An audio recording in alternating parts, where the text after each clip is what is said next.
Hello, people of the internet. It is Eclipse, and welcome back to Melting Skies.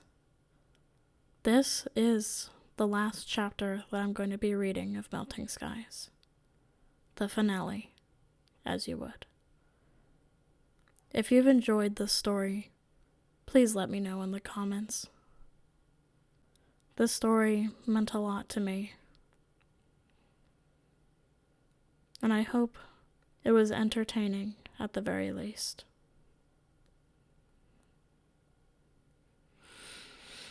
Oh, getting emotional here. Okay. Without further ado, let's dive in. The next day, after their grand victory, Monyx and Cluvette had gone hunting together, sharing a meal in the morning while resting their sore limbs before Cluvette did more hunting in the afternoon. Soul snares were becoming more rampant on the lowest base of their mountain. Maybe enough of them realized that there were 2 rogue wolves to feast upon if enough stormed them at once. Cluvette took to fighting them off in the afternoons and securing more food in case either one of them got hurt. In that case, they would have food stored up. While Monyx objected to this at first, Cluvette told her many stories about fighting the creatures off on her own before meeting her, and she was ultimately convinced. Cluvette also reported that she was successfully chasing most of the foul creatures off of the mountain, and she rarely saw the same one twice, so her actions were actively protecting the mountain. Monyx was tempted to go with her, to use her seemingly immortal body to fight them off as well, but Cluvette wouldn't allow for that. As Cluvette returned that afternoon, Monyx decided she would finally let the bubbling question pop. She just had to time it right. Is that Rupa I smell? Monyx grinned as Cluvette's labored paw steps gave away the answer. Rupa was one of the largest prey animals in any of the surrounding valleys. Elephant-like creatures with dense, fatty meat on their bones. You bet it is. Cluvette chuckled. Her voice was muffled from carrying the thing inside their den. And how many soul snares did you have to fight to walk away with that thing? Monyx purred as Cluvette finally dropped it. 17, but who's counting? Monyx chuckled as they both dug into the meal. Monyx didn't know a way to bring it up, so she just said it. Cluvette, I've had a vision. I think it's best if you go home. Monyx jolted as Cluvette choked on her food. What? Monyx cowered a little as Cluvette's gaze burned slightly, but only for a moment. No, I'm never going back there. She could hear Cluvette's body slump as she turned away from her. She could tell she had hurt her, so she took some time to choose her next words carefully, finishing her meal in the meantime. Cluvette, I'm sorry for bringing it up. I didn't mean to hurt you. Could you forgive me? I'm sorry.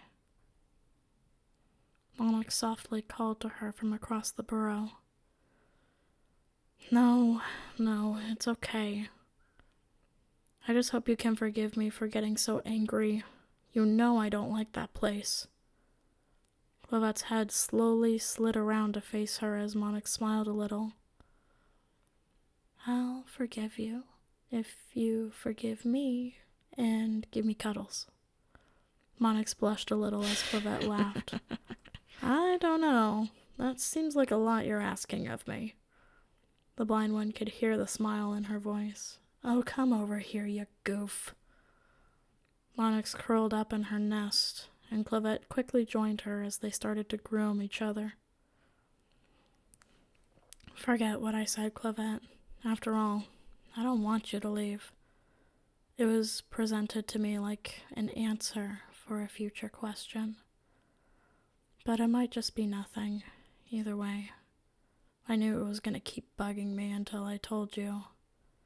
Monyx nuzzled her close, feeling better. Cluvette rubbed her muzzle into Monyx's chest fur as they both drifted off into peaceful slumber. However, as soon as Monyx closed her eyes, she suddenly felt a great pain take hold in her chest, as if her heart was being bit by a soul snare. What was going on? Suddenly, she could see again. What? She muttered aloud as she floated over herself and Cluvette. Monyx.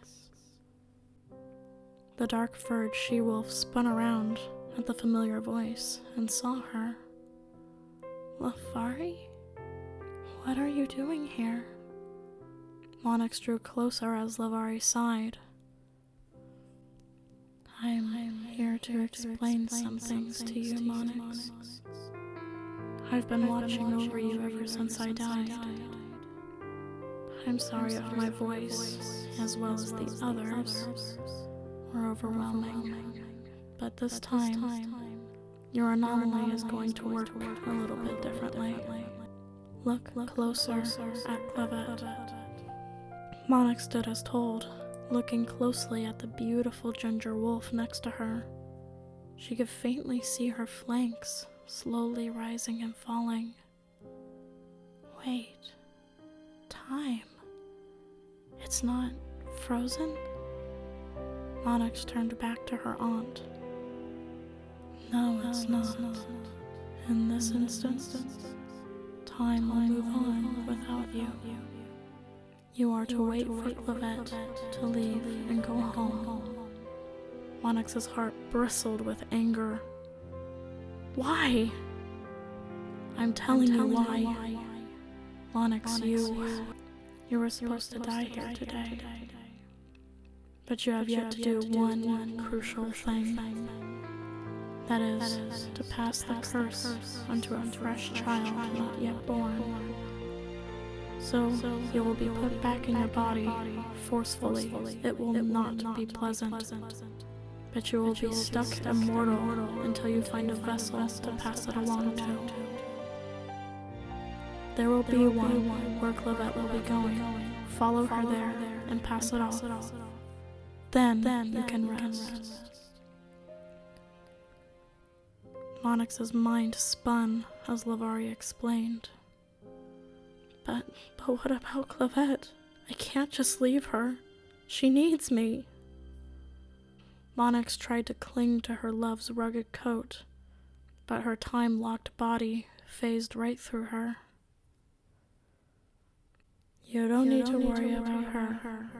Her story will play out the way it's meant to, as will yours.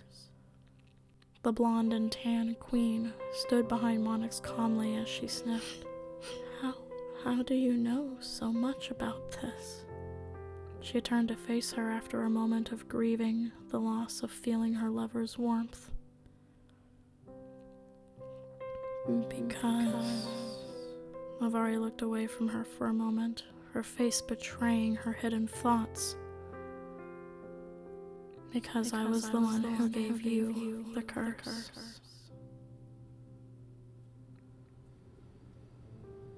I'm sorry.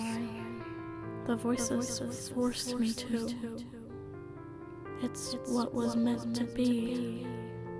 And now you must do the same.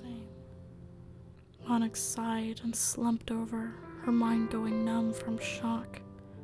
She just wanted to tell Cluvette how much she loved her, just one last time. I'm sorry, Monyx. I'm sorry I gave you the curse. I'm sorry I birthed a monster. He killed me before he came for you. He has been given up to the madness. Lavari and Monyx watched as the sun rose. Cluvette tried to wake her love, but when the black-furred she-wolf failed to have a pulse, Cluvette quickly fell into despair. Monyx? It was almost too much for Monyx to watch, but she had to. She heard her wails and felt her heart break as Cluvette pleaded with her dead body to live. It hurt even more that Monyx knew she would be back only after her love had given up on her. After grieving her lost love, Cluvette suddenly remembered what Monyx had said and took off running for her old home. She might not have believed in her old family, but she believed in Monyx. As soon as Cluvette's beautiful ginger form was gone over the hills, Monyx felt her body come back to her, except this time, every nerve felt fried, and it was hard for her to maneuver her body. Her heart still didn't have a pulse. She was a soul infesting her own body, controlling it like a puppet while feeling all the effects of an already dead body. Lavari reluctantly faded from her view as Monyx followed where Cluvette went, limping and staying low to the ground. The trek was painful and unsteady, but she still did it. Knowing that there was a chance she could see her love one last time kept her moving. She couldn't care less about passing along the curse. She just wanted to be able to see her love again. And when she did smell and feel her presence again, Cluvette's body was battered and broken, covered in blood going off of the smell and wetness. Monyx immediately went to comfort her dying love as tight, closely paced paw steps stormed toward her. Monyx could very faintly smell milk on this stranger as she approached. "Who the hell are you? Get off my sister!" An enraged voice echoed within her mind. This must be Olive, Cluvette's sister, Monyx realized. She could hear her growling and feel her resolve grow the longer Monyx laid by her sister's side. She could smell other scents and hear other paw steps surrounding her, but the only one that mattered was Olive. She was pregnant, and the blind one sighed in relief as she raised a single paw and let go. Just like that, the curse was someone else's problem. Monyx once again faded into peaceful sleep, except this time she wouldn't have to come back. And from how still the ginger she-wolf next to her had been, perhaps she wouldn't need to wait so long to see her again. As her sight returned, and as she crossed the bridge the final time, she was able to see multiple forms take shape to greet her. Hersha, Zadori, Marble, Aquamarine, and Lavari were all smiling at her. As they embraced her with warm smiles and small words and songs of comfort and praise, she just barely saw a familiar frame behind them, running to hug a tall, brown figure with front-looping horns. "Cluvette!" she called desperately as her family let go of her. Cluvette looked over from hugging the ram-like creature, being surrounded by a reptilian-like creature, as well as an older she-wolf. "Monyx!" They both started to run for each other, and when they leapt at each other to meet in the middle, the infinite eye closed, because it was truly the end of that story. Monyx finally was able to fade into blissful peace with her family that she missed so dearly, and her one true love by her side.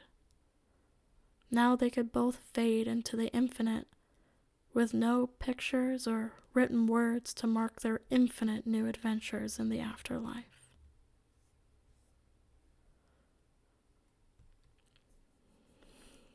So guys, that was the end of Melting Skies. What did you guys think? Do you guys want to see more of this world? please, please, please let me know down in the comments.